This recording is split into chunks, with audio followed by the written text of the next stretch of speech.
Bonjour, Madame Michael-Jean. D'abord, merci beaucoup pour l'attention que vous avez portée à nos communications. C'est vraiment un grand bonheur de voir qu'il va y avoir une suite à ces conversations-là.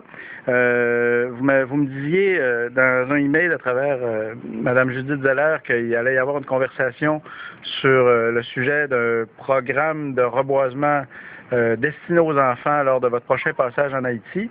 Je suis vraiment extrêmement content de cette nouvelle-là. C'est une très, très bonne nouvelle de savoir que M. Martelly va entendre parler de ces sujets-là. C'est vraiment un très grand bonheur.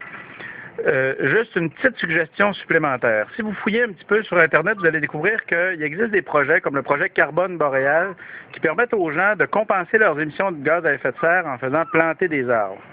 Quand on les fait planter ici au nord, on paie 4 $ l'arbre pour compenser nos émissions de gaz à effet de serre. Ça fait une compensation qui coûte environ 28 $ la tonne. À raison de 4 $ l'arbre, je pense qu'on pourrait avoir un projet dans cette direction-là qui serait fort intéressant pour les écoles haïtiennes. Si les petits-enfants d'une école en Haïti se mettaient à planter des arbres dans ce genre de proportions-là, ils pourraient assez rapidement financer le salaire de leurs professeurs simplement en plantant des arbres pour le jardin de leur école. Des arbres fruitiers pourraient en plus nourrir les gens du quartier. S'ils plantaient des arbres, s'ils préparaient des petits arbres pour les donner aux gens de leur quartier en gardant une trace de l'endroit où ces arbres-là ont été donnés, on se trouverait à avoir d'une pierre plusieurs coups. On se trouverait à faire d'une pierre plusieurs coups.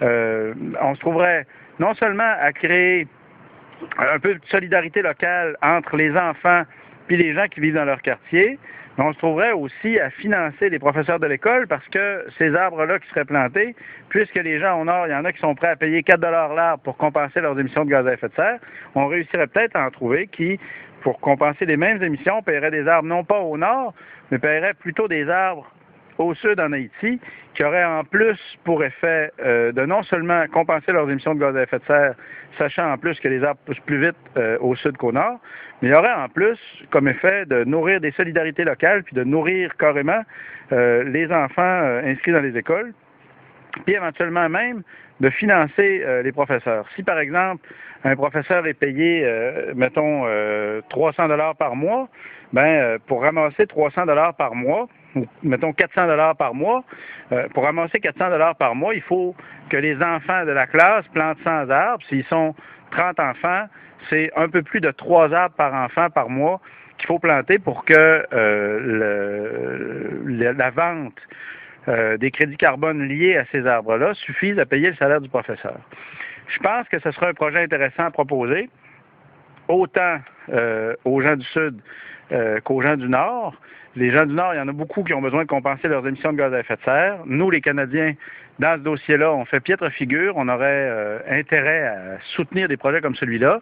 Ça pourrait être en même temps des projets intéressants du point de vue environnemental, mais aussi des projets intéressants du point de vue de la solidarité qui seraient soutenus par ces projets-là.